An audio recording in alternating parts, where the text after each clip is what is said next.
found a diet that works. Eat all you want and still lose the weight. The producers of the thriller Stephen King's Thinner have a big problem. To make this lean actor a 320-pound heavyweight, and then to depict him losing more than 200 pounds during the course of the film. Impossible? Not in Hollywood. All right, we're in a shooting mode. Coming up, we'll meet the special effects team that takes on this challenge, headed by two-time Academy Award winner Greg Canham, who has made a career out of altering the human figure. And we'll look back at the gender-bending effects in Tootsie, when Dustin Hoffman was transformed into a female soap opera star. Cinema history has shown that an actor's sex, weight, and shape can be changed to fit the script, thanks to the masters of metamorphosis and the body-altering possibilities of movie magic. Your dreams smell bad to me.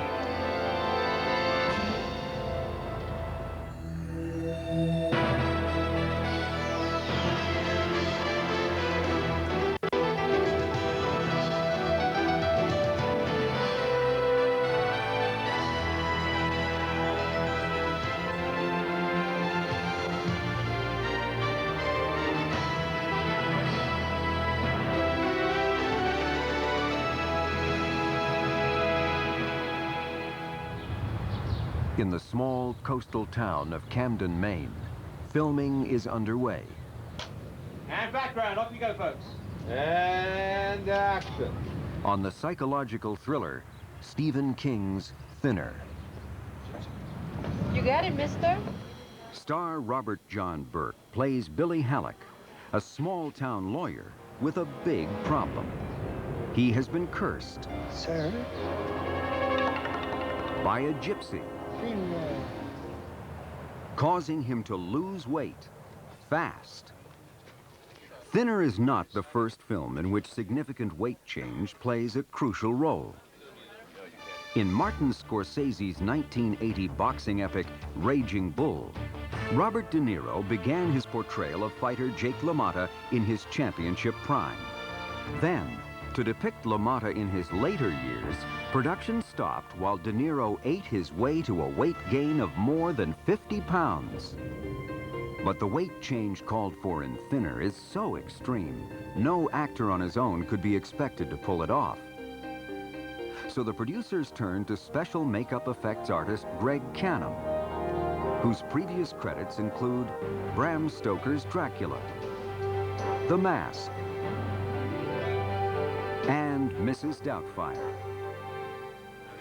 In Thinner, Canham's first challenge is to convincingly transform the 175-pound Burke into the 320-pound Billy. Then, Canham must create the illusion of drastic weight loss throughout the movie. We had to just go through the script and pick when we thought would be a good breaking point and when to change things. Every part of Burke's body is being altered. Neck, hands, face, even earlobes. Linda Notero, who worked with Canham on Mrs. Doubtfire, is responsible for designing and fabricating the character's body padding, called an undersuit. With Thinner, I had to be more conscious that men don't really gain much weight, like in their legs and their butt, as much as they do in their stomach area and their chest area.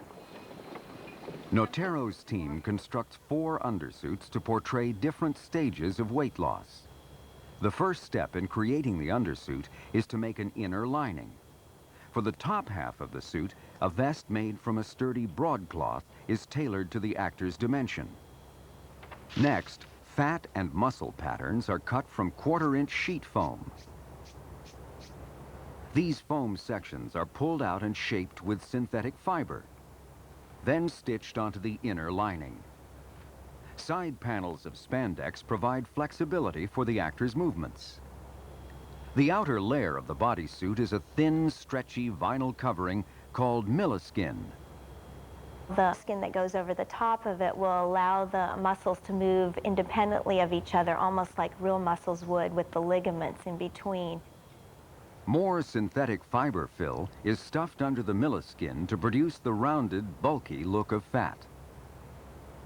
Billy's pectoral muscles are made from silicone-filled pouches that give them weight and simulate natural movement.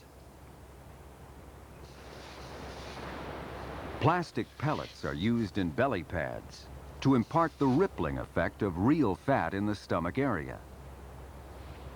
Belly pads of varying sizes are attached to each of the 4 undersuits to allow for transitional stages of weight loss.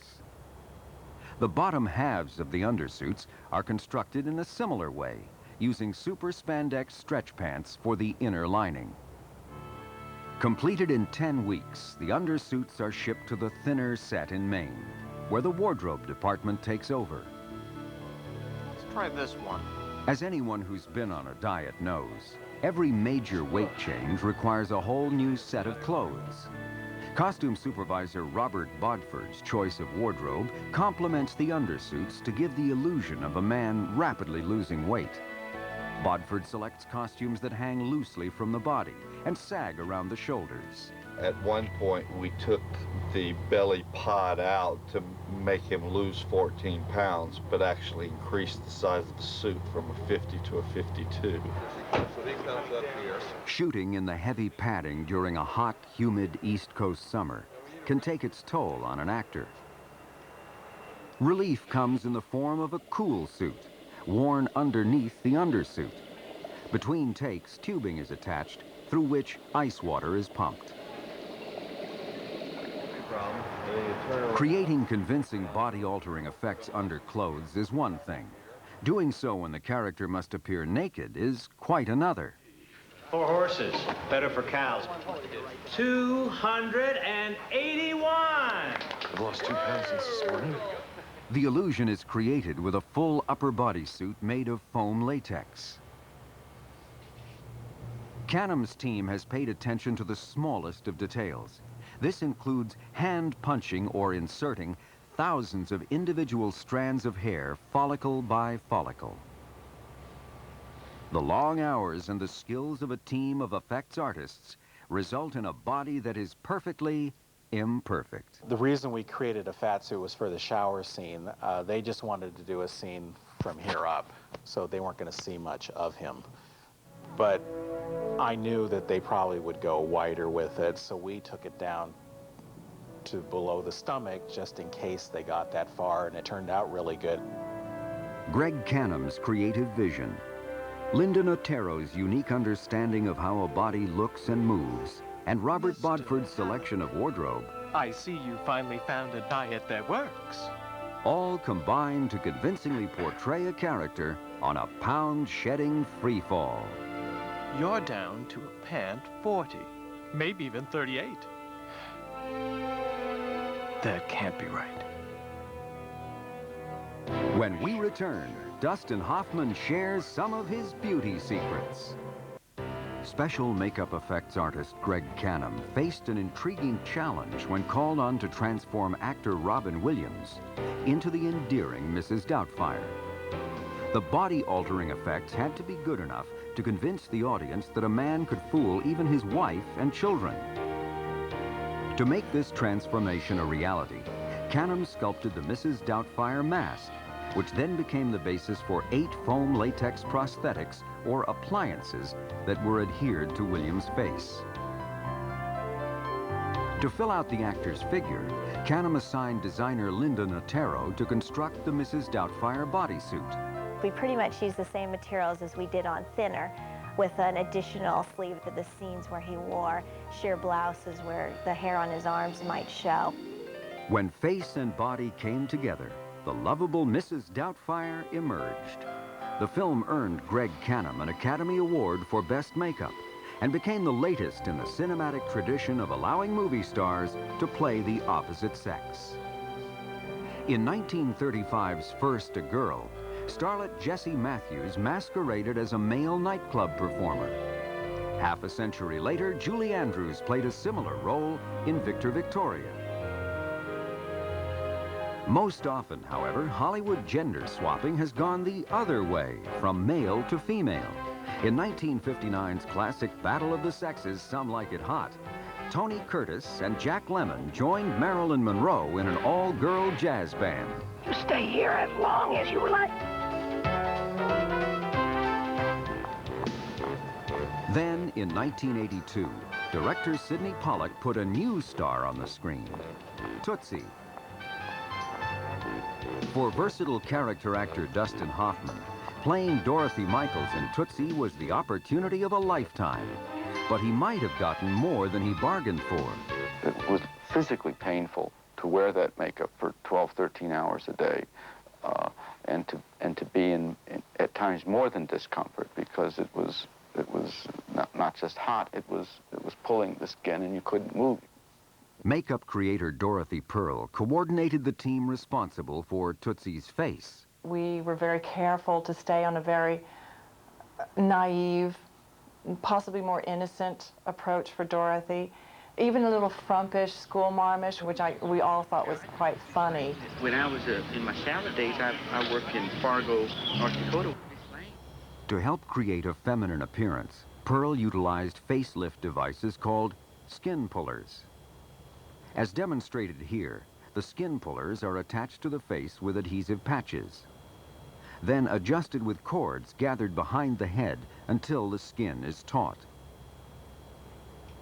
To further the illusion, Hoffman wore false teeth. And to your naked eye. His hands were shaved, and fingernails were applied, and his eyebrows were plucked, shaved, and bleached. To give Tootsie's eyes a touch of glamour, 3 pairs of false eyelashes were applied, one on top of the other. To smooth out Hoffman's coarse male skin, Pearl chose a thick rubber-based makeup. Just covering the pores, creating a softer look. One problem in transforming a man into a woman is hiding the Adam's apple. Costume supervisor and designer Bernie Pollack, who with the late Ruth Morley led the Tootsie wardrobe team, had a solution. When we came up with this little piece very tight to the neck, and then we did a type of pleating called fluting that was perpendicular rather than horizontal to give that narrow line going up, and it totally hid the Adam's apple. Pollack had to avoid use of the color blue, as early film tests revealed that blue costumes tended to bring out Hoffman's 5 o'clock shadow. Throughout most of the film, warm colors were selected for anything near Tootsie's face. This is kind of good. Underneath Tootsie's costume, the wardrobe department had to reshape Hoffman into a woman. Pollack and his team employed silicone breasts, a waist cincher, and padded girdles. We had too straight of hips, no buttocks. The dress didn't fall well at all. So where's the first thing you look? We looked through a catalog, Fredericks of Hollywood, and sure enough, here was this garment, tailor-made for what we needed. Voila, Dorothy Michaels. With the makeup applied and the costume in place, the final touch was added. Tootsie's glasses. These were eagerly adopted by Hoffman because he felt more secure behind the lenses. I've never in my wildest dreams imagined... Tootsie's popularity with audiences stemmed from the collaboration of filmmakers, makeup artists, and costumers, dedicated to enabling a talented actor to pull off one of movie history's classic deceptions. He was a real trooper about it, and he had to go through a lot for this character. But he did a hell of a job. Dorothy, it's me. No, it's me. No, it's me. No, it's me. No, it's me. If you could just see me out of these clothes, No. Coming up, effects wizards unveil the ultimate weight loss program. It's early morning, long before the cameras roll on the fantasy thriller Thinner, as star Robert John Burke arrives for his daily 3-hour transformation into a man drastically losing weight. The process begins with a thorough cleansing of the face. Then makeup artist Bob Layden begins the application of overlapping foam latex prosthetics, or appliances. The creation of these appliances began 3 months earlier at Canham Creations in Valencia, California. makeup effects creator Greg Canham determined he would need several versions of Billy's thinning face. As always, he took his ideas directly from the script to raw clay. Robert Burke had a great face for his weight, and that was the hard thing, was coming up with the character look of him. He wanted to play it kind of jolly in the beginning, and then as it got progressively worse, his whole persona would change. As a common vision of Billy's appearance began to emerge, key sculptor Miles Tevis joined Canham in tackling the fine details. You have to have a good eye for naturalism and a good background in human anatomy, and an ability to carry a likeness over into a really exaggerated makeup, whether it be really skinny or really fat. In designing the fat appliances for Billy's most obese stages, there were several considerations. With a fat face, wrinkles and definition are less apparent. When you're making an actor fatter, when you're sculpting him to be fatter, you still have to try to keep the character of his face. Tevis spends many hours creating the appearance of skin pores in the sculpture. So as you can see, the texture of the actor's skin sort of flows this way. So I'm kind of working that into the sculpture so that it blends nicely when it's finally in rubber. Sculpting the fat look is one thing. To make Burke appear very thin is quite another. You want to exaggerate all the qualities of the face that are bony. You want to exaggerate the cheekbones, exaggerate the temples, maybe the ridge of the nose, chin. Billy's once smooth appearance is transformed into a mass of wrinkles and loose flesh. Someone losing fat that fast and everything, all the skin, we figured, you know, be pretty horrific having all the skin hanging everywhere from them. Once the sculptures are approved by the filmmakers, effects technician Roland Blancafleur begins the casting process. Each appliance is tinted with a color, separating it into one of the stages of Billy's weight loss. Once mixed, the foam latex is injected into molds, where the appliance forms in the thin space between the negative mold of the sculpture and a positive cast of the actor's face. The appliances are then baked or cured for 2 to 5 hours, with larger pieces requiring more time. The finished appliances are then sent cross-country to the location in Maine, where they are immediately put to work. With filming following the chronology of the story, the fat makeups are being shot first. An adhesive paint called Pax is used in combination with rubber mask grease paint. Makeup is applied in layers, a technique that Canham helped pioneer. I layer colors and stains and translucent rouge colors and everything to where it puts so many layers of depth to it that it looks almost like it's translucent. Robert John Burke played the title role in RoboCop 3 and is experienced in acting through special effects makeups and full body costumes. They refer to these things as appliances. After a couple hours, they start to feel like Maytags.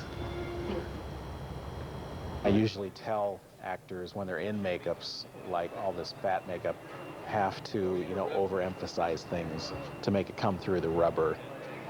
Yeah, is that separating a little? No, you can't tell where that is. Should we get we're miles away? We do a rehearsal. Director Tom Holland must adjust his shooting schedule to the unique demands of the makeup effects. You end up doing your master, and then you go immediately to the actor's close-ups, and you don't shoot scenes as you normally would. You shoot them to protect the makeup and to try to get your close-ups as early as possible while the makeup is still good. Yeah, but the master is 50. Come back there. Yeah, but we're not going to shoot that right now, are we? I think sun's not. By the middle of the movie, the character Billy is about the same weight as the actor Burke. Guess your weight. Hear your face. But Burke must continue to wear appliances to maintain the look of the character that Canham established during Billy's fat phase. Cut and print. Dave, how are you? In the critical final stages of the makeup, Burke's face is almost completely covered with foam latex appliances. As he got thinner, he'd be getting paler, and more shadows around his eyes and cheekbones and everything. So we were using highlights and shadows, which we didn't at the beginning, to get a more stark look to him. At this point, even eyebrows must be created from scratch and realistically merged with the appliances and makeup. The thinnest makeup allows Burke to express a look of pure and believable anguish, exactly what the filmmakers were seeking, as this once more than solid citizen is reduced to a shadow of his former self. And cut.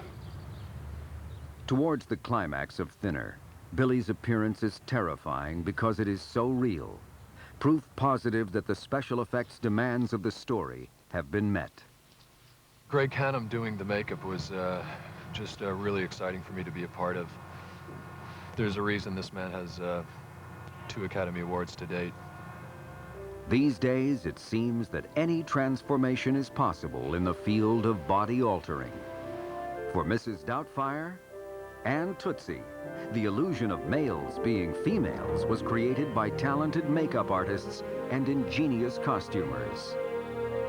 For Thinner, a team of special makeup effects artists created multiple looks to drastically change the appearance of a single character, yet maintain absolute realism at every stage. Whether it's changing size, shape, or sex, the masters of body altering continue to transform the human figure, stretching the boundaries of movie magic.